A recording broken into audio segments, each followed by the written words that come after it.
마태복음 2장 1절로 12절입니다.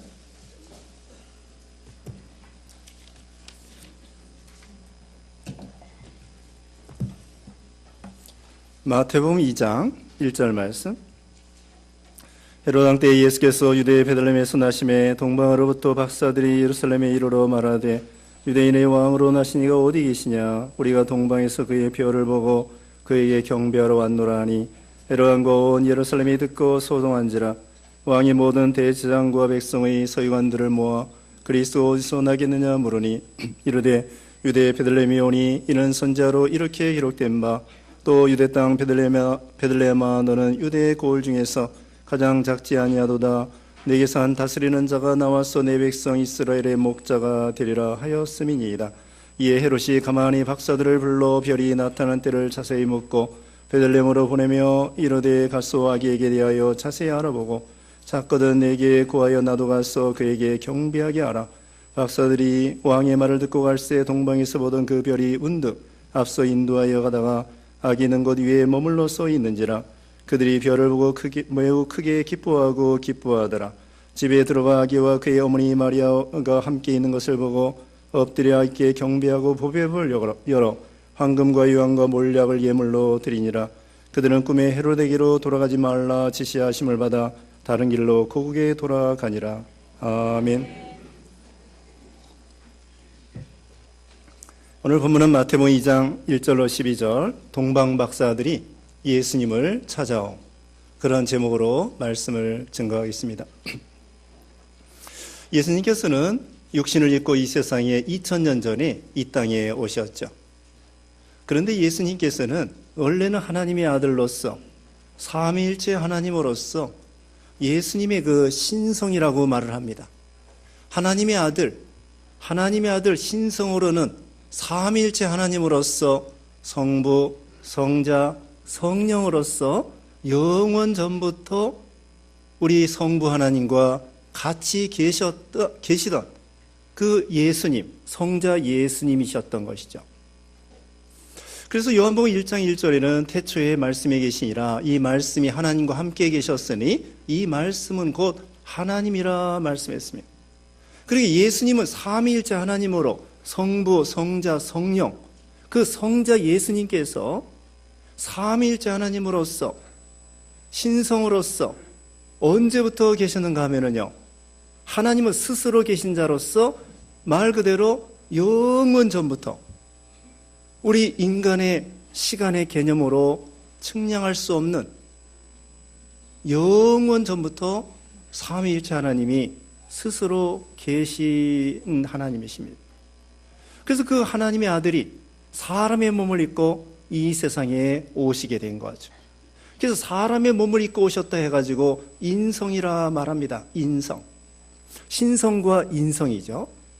그래서 예수님은 신성으로는 삼위일체 하나님으로 영원 전부터 하나님과 같이 계시고, 인성으로는 지금부터 약 2000년 전에 동정녀 마리아를 통하여 이 세상에 오시게 된 것입니다. 그러면 왜 예수님께서 그냥 이 세상에 오시지 않고 하나님으로서 내가 너희들을 구원하겠다 그렇게 하지 아니하시고 하필이면 왜 예수님께서 하나님의 아들인데 사람의 몸을 입고 이 세상에 오셔야 됐을까요? 우리 사람이 범죄를 했습니다. 아담 하와가 하나님이 먹지 말라고 하는 선악과를 먹게 되므로 원죄, 유전죄를 범하게 되었죠. 그래가지고 인류의 대표가 되는 아담이 범죄하니까 그 다음에 나머지는 모두 다 아담의 후손인데, 모든 아담의 후손은 유전죄, 원죄를 가지고 태어나는 거예요. 그리고 또 태어나서 죄를 짓는 거예요. 그걸 본죄라고 합니다. 그러니까 원죄와 본죄를 통하여 모든 인류는 다 죄와 사망 가운데 놓이게 된 거죠. 그러니까 이거 어떡하겠습니까? 모든 사람이 다 죄인이고 모든 사람이 죽은 건데 죽은 사람이 죽은 사람을 살릴 수가 없죠. 그래서 소크라테스도 죄인이고 공자 맹자도 죄인이고 또 마호메트도 죄인이고 성인 군자, 아무리 세상에서 도덕 군자라고 할지라도 아담의 자손이고 태어나서 남을 미워하고 시기하고 그런 것도 살인죄인데 죄 없는 사람이 한 사람도 없기 때문에, 그런데 하나님은 우리를 사랑하셔서 구원하고 싶은 거죠. 그냥 죄 가운데 다 멸망돼도 내버려 둬도 괜찮은데 하나님은 사랑이 무한하셔서 죄인들을 구원하려고. 근데 보니까 사람이 다 죽은 사람 죄인이란 말입니다. 누구 하나 선택해서 구주로 삼을 수가 없어요.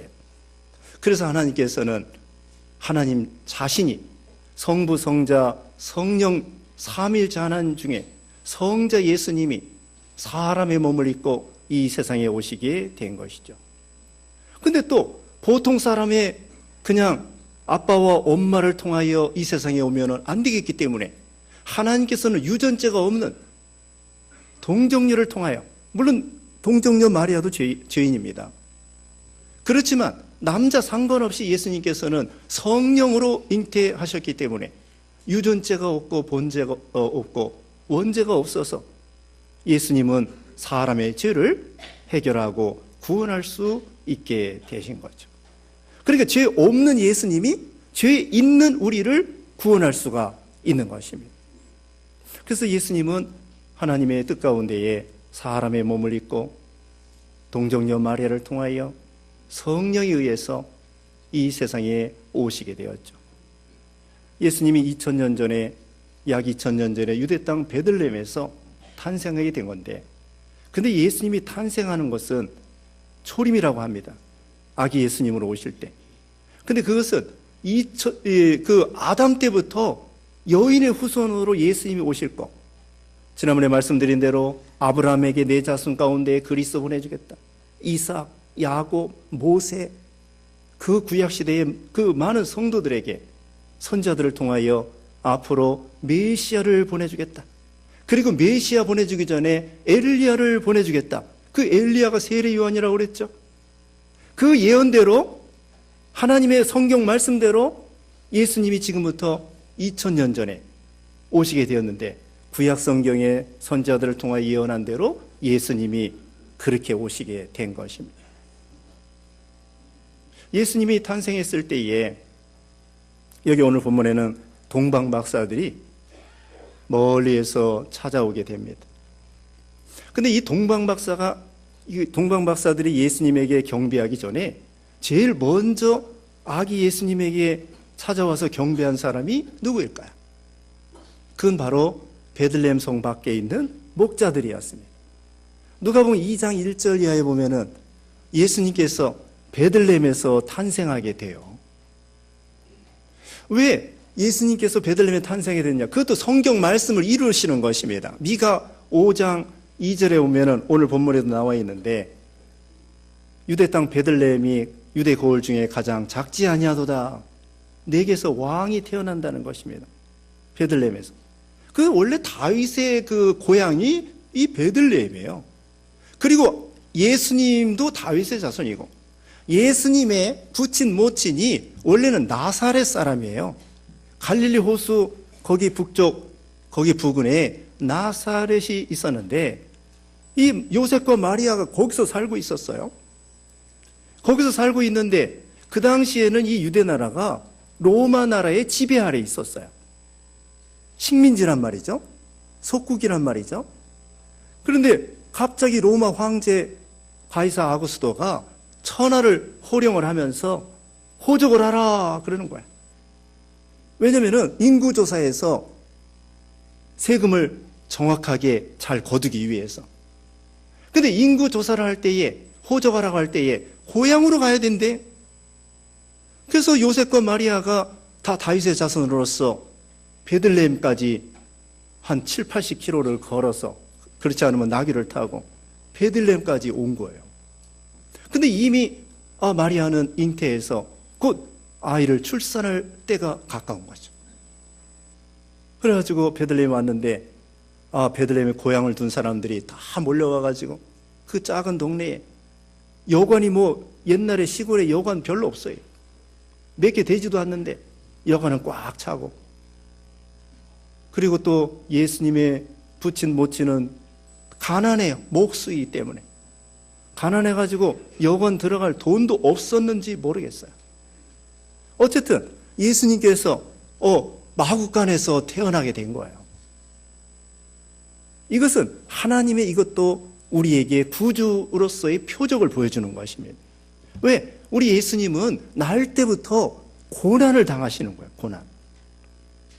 따뜻한 방에서 병원에서 태어나는 것이 아니라 예수님은 마구간에 태어남으로 인해서 예수님이 지극히 낮아지시고 그때부터 고난 당하시고 예수님이 태어나서 얼마 있다가요, 여기 헤롯 왕이 동방박사들을 통하여 메시아가 탄생한다는 소식을 듣고서는 나중에 동방박사들에게 저기 메시아 만나면은, 왕 만나면 나에게 얘기해 달라.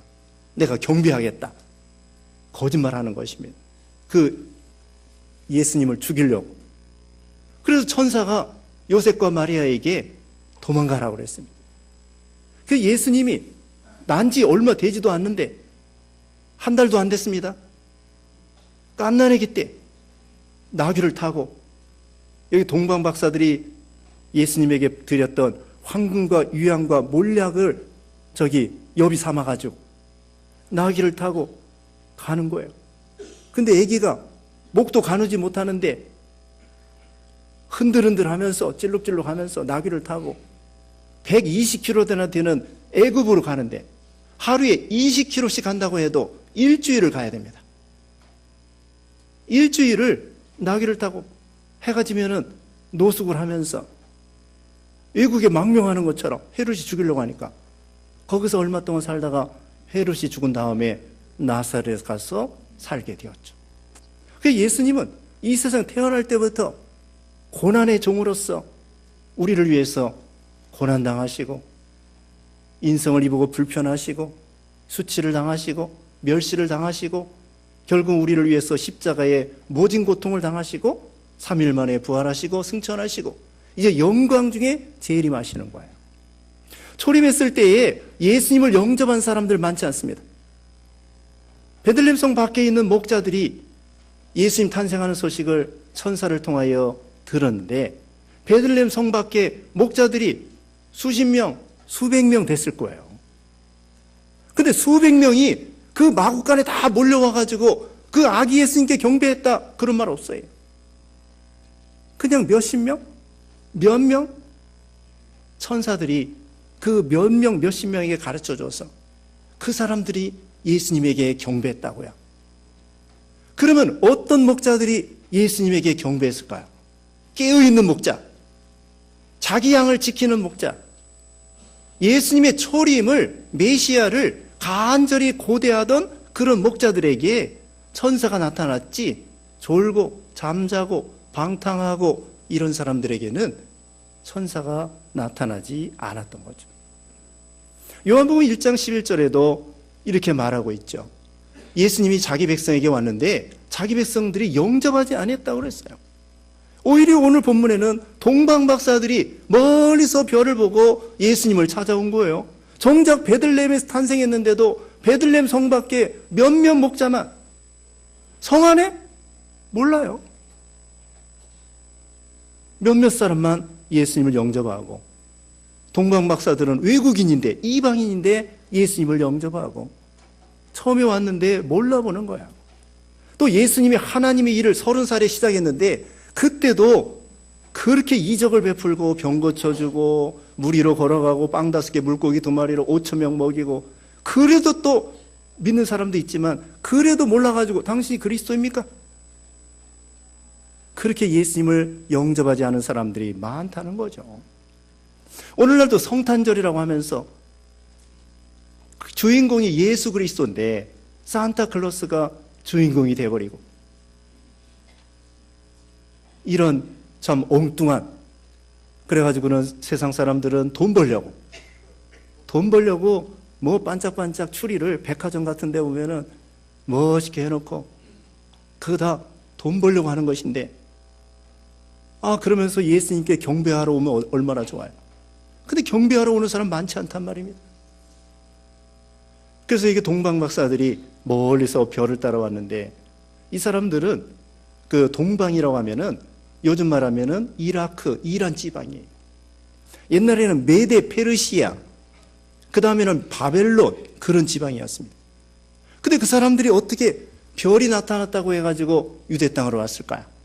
민수기 24장 17절에는 거기 계시가 나오는데 앞으로 그 야곱의 족속에서 민수기 24장 17절에 한 별이 야곱에게서 나오며, 별이 야곱에서 나온다. 메시아가, 별이 나타날 때에 메시아가 탄생했을 것이다. 그것을 이스라엘 백성들이 포로 잡혀가가지고 전도를 했습니다. 그래가지고 그 이야기가 1000년, 몇백 년 계속 내려와가지고 동방 박사들이 그 말씀을 기억하다가 하루는 별을 연구하는데 이 사람들이 천문학자들인 것 같아요. 이상한 별이 나오는 거예요. 그래가지고 야, 이거 못 보던 별인데 어떻게 된 거냐? 그러니까 생각한 그 박사 한 사람이 글쎄 유대인들이 여기 와서 가르쳐준 말이 있는데 앞으로 그 별이 나타나면은 이스라엘의 왕이 메시아가 탄생할 것이다. 그래? 그럼 우리가 가만히 있으면 되겠는가? 메시아를 만나러 가야 되겠다. 동방 박사들이 몇 명인지 몰라요. 근데 황금과 유황과 몰약 3가지를 바친 거 보니까 동방 박사들이 3명인지 모르겠습니다. 근데 우리 과학자들이 연구해 본 바에 의하면은 그 별이 무슨 별이었을까? 실제로 나타난 별이에요. 혜성처럼. 혜성은 궤도가 타워링이잖아요. 샤 이렇게 해가지고 무슨 혜성이 아니었는가 이렇게 생각하는 사람도 있고, 어떤 사람은 천왕성, 수금지와 목토 천해명, 천왕성이라고 하는 사람도 있고, 어떤 사람은 목성과 토성이 겹쳐서 보였다. 그 예수님이 탄생한 날짜가 주전 4년이에요. 주전 4년. 과학자들이 연구해 보면은 주전 4년에 예수님이 탄생했는데 그때 헤로당 죽었어요. 그때 별을 이제 컴퓨터로 해가지고 옛날로 2000년 전에 돌아가 본 거예요. 컴퓨터로 연구해 보니까 어떤 사람들은 목성이 이 궤도가 왔다 갔다 하는 것처럼 보였다. 그렇게 주장하기도 해요. 아무튼 우리는 잘 모릅니다. 천왕성인지 또는 목성인지 목성과 토성이 이렇게 합해서 겹쳐서 보였던지 간에 어쨌든 하나님께서 실제적인 별이 그 시점에 딱 보일 수 있도록, 그리고 동방 박사들은 그 별을 따라 이렇게 베들레헴까지 오게 된 것입니다. 그런데 별을 끝까지 따라왔으면 좋은데 그냥 또 따라오다가 요단강을 건너가지고는 인간의 상식과 전통을 생각해서 왕이 태어날 것 같으면은 분명히 수도인 서울인 예루살렘에서 탄생할 것이다. 그래서 별을 그냥 보던 거 집어치우고서는 예루살렘에 들어가서 왕에게 가가지고 여기 왕이 태어났다고 그러는데 어디 계십니까? 그러니까 헤롯 왕이 깜짝 놀라고 온 동네 사람들이 다 소동하고 난리가 난 거예요. 그래가지고 서기관이라고 하는 성경 박사들이 있어요. 성경을 연구하고 성경을 베끼는 그런 박사들이 미가 5장 2절에 베들레헴에서 탄생한다고 되어 있습니다. 그래가지고 모든 사람들이 알게 됐습니다. 백성들도 알고. 근데 정작 예수님에게 경배하러 간 사람은 동방 박사들밖에 없는 거예요. 서기관들 성경 박사예요. 박사인데 알면서도 행하지 않는 사람, 실천하지 않는 사람. 동방 박사들은 알고서는 배우고서는 그대로 실천하여 예수님에게 경배하러 간 것입니다. 오늘날도 예수 믿는다고 하면서 지식적으로만, 지식주의로 지식만 가지고 나가면요 교만하게 된다고 했습니다. 고린도전서 8장에 보면은 그 지식이 자기에게 생명이 되고 은혜가 되고 그걸 통하여 그 말씀을 믿고 순종하고 실천해서 베들레헴에 탄생했으면은 메시아를 만나러 가야 되겠다. 그래야 되는데 아무도 안 가는 거예요. 헤롯 왕은 안 가고, 그 서기관도 물론 안 가고, 백성들도 안 가고, 제사장들도 안 가고, 오히려 예수님 탄생했다는 거 이용하기만 하고, 헤롯 왕은 동방 박사들에게 알려달라. 내가 가서 경배하겠다. 사실은 또 다른 왕이 나타났다고 하니까 나중에는 예수님을 죽이려고 한 거고, 그 다음에 동방박사들을 헤롯 왕이 아무리 기다려도 안 오네. 그러니까 넉넉 잡고 2살 아래로 베들레헴 성에 있는 사내 아이들을, 아기들을 다 죽이는 거야. 예수님이 죽임당할 뻔했습니다. 그런데 천사가 피하여 도망가라. 그래서 예수님의 부친과 모친이 예수님을 안고 나귀를 타고 애굽에 가서 피난 가서 얼마 동안 살았던 것이죠. 그리고는 이 동방박사들이 황금과 유향과 몰약을 드리게 되었습니다. 동방박사들은요, 먼 길을 멀다 하지 않았습니다. 적어도 800km 이상 됩니다. 여기 부산에서 신의지까지 가는 것만큼 그런 길을 낙타를 타고 온다고 할지라도 한 달 걸릴까요? 그렇지 않으면 적어도 보름 걸립니다. 불원천리하고 먼 길을 멀다 하지 아니하고 불고 가사하고 가사하는 거, 집안일에 대해서 신경 쓰지 아니하고 박사들이 얼마나 연구하느라고 바쁘겠습니까? 또 왕의 밑에서 공직이 있었을지도 모릅니다. 그런 것보다도 내가 메시아 예수님을 만나서 내가 구원받아야 되겠다. 진리를 배워야 되겠다. 먼 길을 멀다 하지 아니하고 가사를 돌보지 아니하고